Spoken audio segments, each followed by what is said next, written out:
Hello everyone, my name is Fereshteh Sadeghi, and today I'm going to talk about Sim2Real viewpoint invariance, visual servoing by recurrent control. So during the past few years, we have evidenced several successful works in robotic manipulation, from localizing objects to picking and placing, and even manipulating deformable objects. And this has happened both in simulation and in real. But what is shared between all these different setups is that they all have a fixed camera, meaning that at the train and test time, the visual sensory input comes from a camera, which is fixedly placed on top of the arm. And this somehow brings some limitations in the sense that to be able to replicate the results and to regenerate the policy, we need to have the same input coming from the same camera, which somehow makes difficulty from the user side.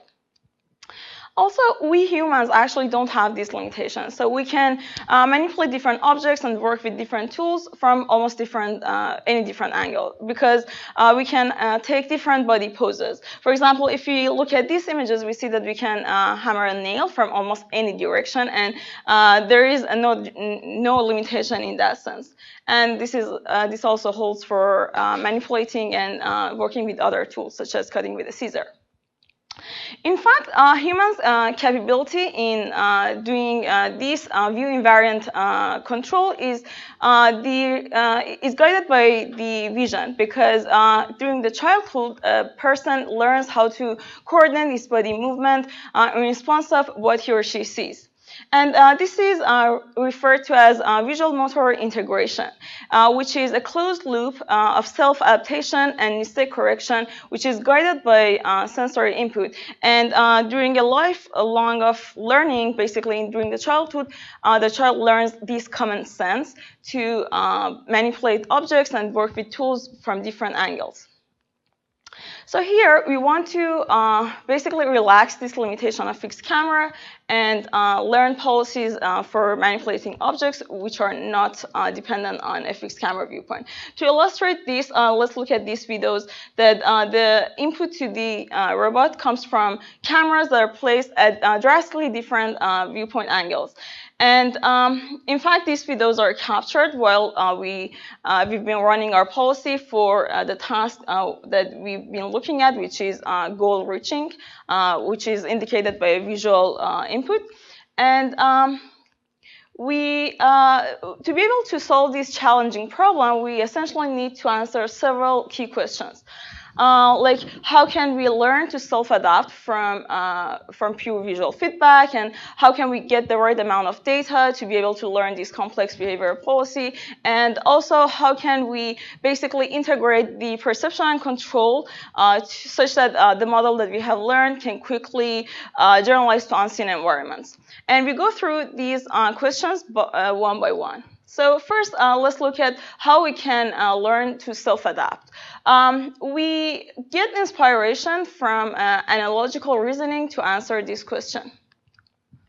So based on Wiki, analogical reasoning is a cognitive process of transferring information or meaning from a particular subject to another target. And we're all familiar with the well-known analogy questions where we have inputs such as A, B, and C, and the question is A is to B as C is to what? And to answer this question, we need to basically understand the transformation that is happening between A and B, understand that relation, and apply it to C. And for example, here, the first option is the answer to this analogy question. We had looked at this problem in the past for doing visual analogies in the visual domain, where we mapped this problem to semantic labels of images. And we had pairs of images, and we were queried by a third image, and our goal was to find what image is appropriately can fit in that location. So for example, in this case, we have brown bear and white bear, and then we are queried with a brown dog. So the answer is, to be able to answer this question, we need to understand this transformation, which is here the color, and then apply it to the query image, and then get the response of the white dog. Here we had only 2 frames, and there were basically only 1 rule, so the actions were not variable. But we would like to be able to generalize and extend this idea for learning the view invariant policies. So to get insight of how we can actually use this analogical reasoning, let's look at a toy example. So here we have an input, a visual input, which shows a square and a circle, and then we apply an action which moves the circle, and then we get the output. So obviously we can have a sequence of these actions and then get different observations based on the application of these actions to the initial frame that we have. But unlike past work on the on the observation action sequence reasoning, like for example in RL, here we have different modes of observation. For example, we can flip the input, we can rotate it, and we can have various different transformations. And what happens is that applying the same sequence of actions will result in drastically different observations. These will happen over time. However, if we are able to understand the relation that is happening between any 2 frames, depending on the action, we can reason about what we should do next. So back to our problem of visually indicated goal reaching, we have a robot arm, and we have a goal which is indicated by an image, and we want to servo the arm to get as close as possible to the goal object. However, just like I said before, we have different camera viewpoints. So the mapping, the one-to-one mapping from observation and actions here is not trivial anymore. And we would need to discover the action-dependent transformations over time by looking at several frames to figure out what action would result in a desired output. And this is sort of a temporal analogy. To put it more formally, our problem setup is that we have image observations and we have goals indicated by image, by basically another image. We apply commands to the robot arm, and we want to get it as close as possible to the visually indicated goal. So for doing this temporal analogy, we used a recurrent model that that looks at the past history and is able to basically make this analogy to generate appropriate actions to get to the goal. So next, we want to see how we can handle the data, because we need to have data to learn this policy. And to answer this question, we build on past successful work on domain randomization and learning policies in simulation. So so to look at what the challenge is actually here that we want to solve it with learning in simulation, as I said, we want to have sequences of these actions from various camera viewpoints. But in practice, it is infeasible to basically sample all these continuous space around, for example, an arm, and generate these sequences and capture them and collect this data to learn the policy. So instead, we use simulation, and we learn our recurrent controller, and building on past work, we gain enough generalization that can act in the real world. So let's look at our simulation. We've got various camera viewpoints, various objects, and the simulation randomization comes from the different textures that we have along with other rendering setups. And here you can see some of those examples. So to generate the data that is used for learning the model, we have different camera viewpoints, we have different objects, different textures.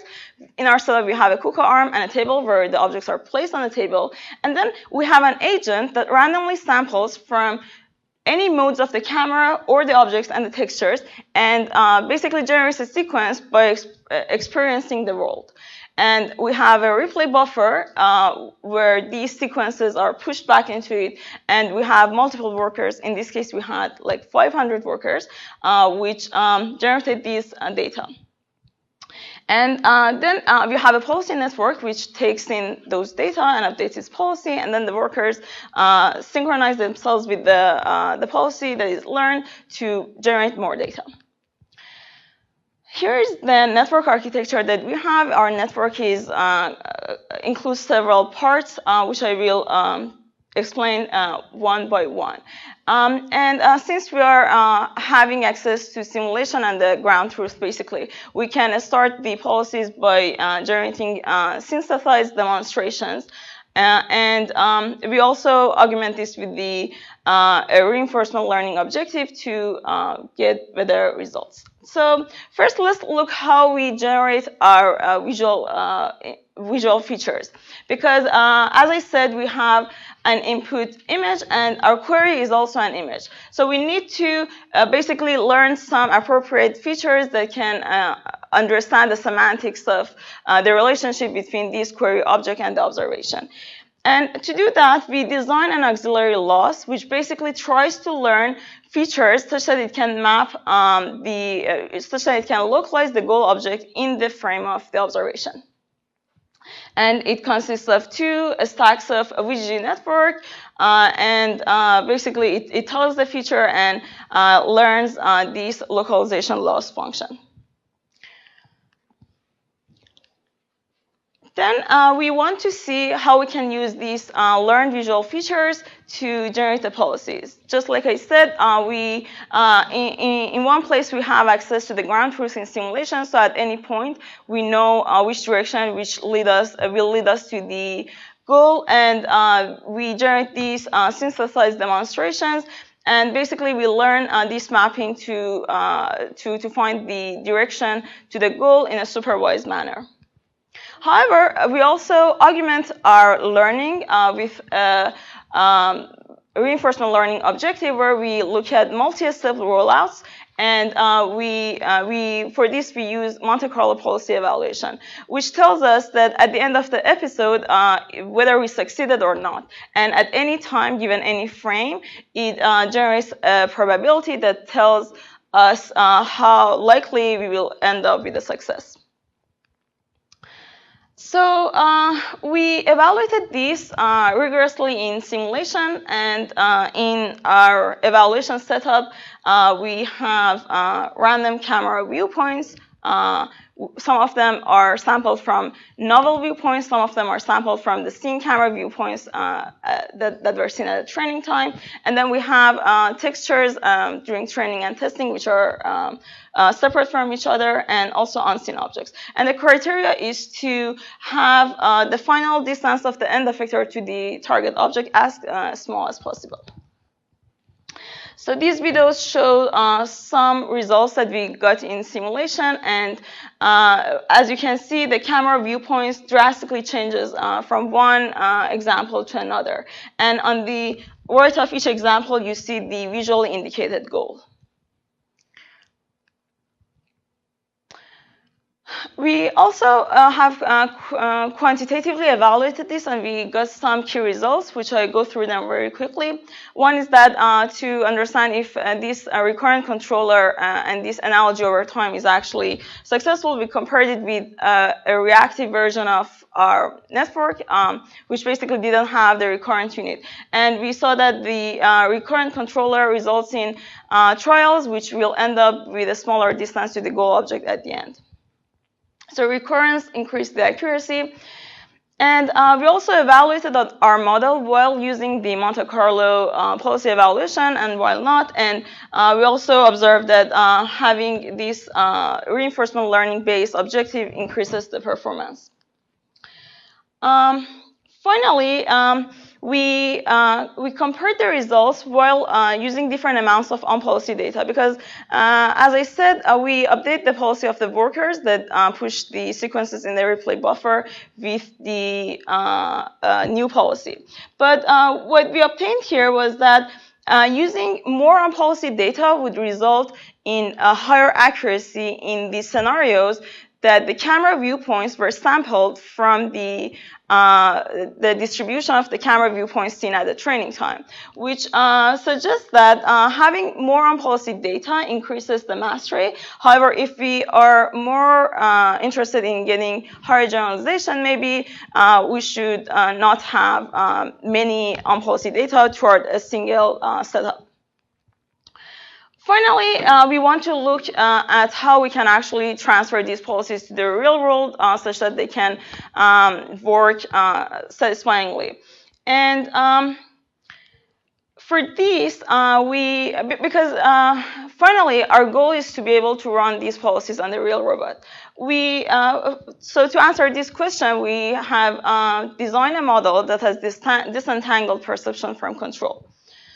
So these are some images of the real-world data, and here I show the part of our network with the auxiliary loss function for localization.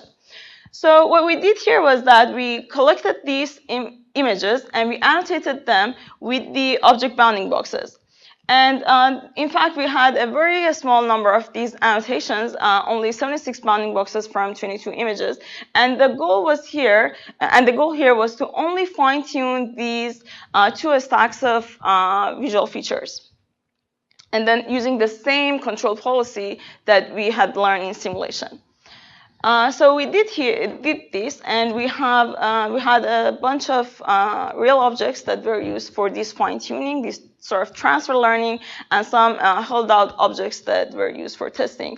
And we saw that once we did this adaptation for the visual features, we got much higher results in terms of the success rate for reaching both objects in both 1 object and 2 object scenarios. And to quantitatively see what is actually happening here is that this example shows 2 trials in the real world. One is done with the network that comes directly from simulation, and the other comes from the network that was visually adapted.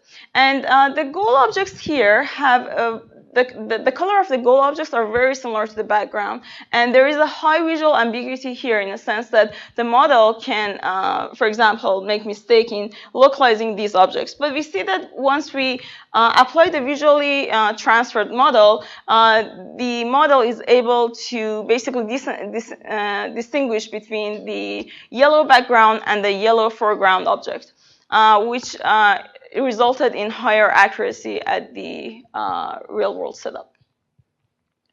So to qualitatively see some examples of the performance in the real world, we have some videos. And as I said before, the task is to reach the goal object with a 7DOF arm, and we place the camera in various viewpoints. Although our model is trained to do reaching, we observed that it can actually sometimes do successful grasp, which was quite a bonus point here. Our setup is that we have camera, which we can place it at different locations around the arm, and this is the observation of the robot.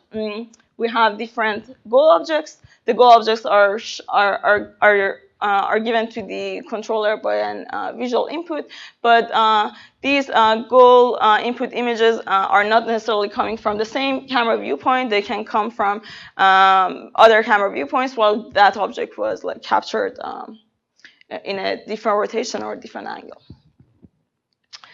And first we see that, for example, with one fixed camera viewpoint, if you place one object on different locations, how can it reach it? We see that the arm tries to go a little bit left and right until it can calibrate itself and figure out how to reach the object. And we also did this with various types of objects with various colors and shapes. And again, we see the same sort of behavior of self-calibration.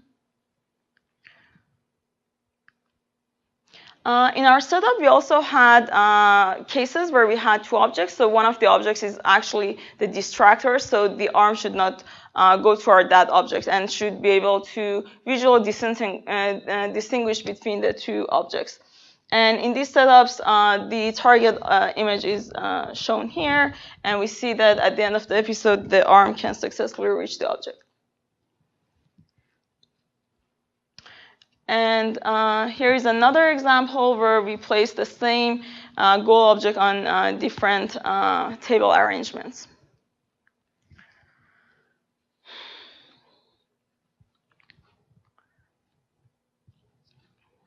And some more examples.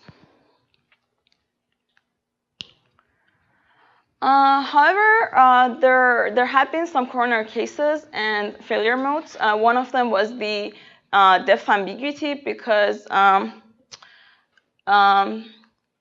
we have a monocular camera and we don't have a very accurate sense of depth. So what happens is that the arm, the policy sees that the arm goes toward the object, but in reality, there is a depth difference here, which is not captured with the monocular images.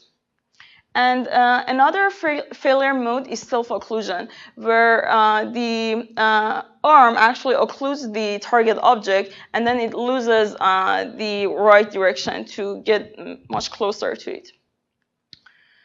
As for future work, one step forward is to try more complex tasks. For example, we did here, what we did here was goal reaching, but we can do goal grasping, and we can have setups with more cluttered scenes.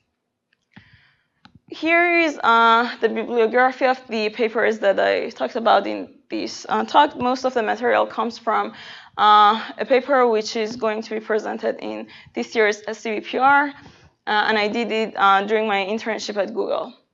At the end, I would like to thank my advisors, Sergey, Levine, and Larry Zitnik, and also my mentor during my internship at Google. And I would be happy to take questions. Yes.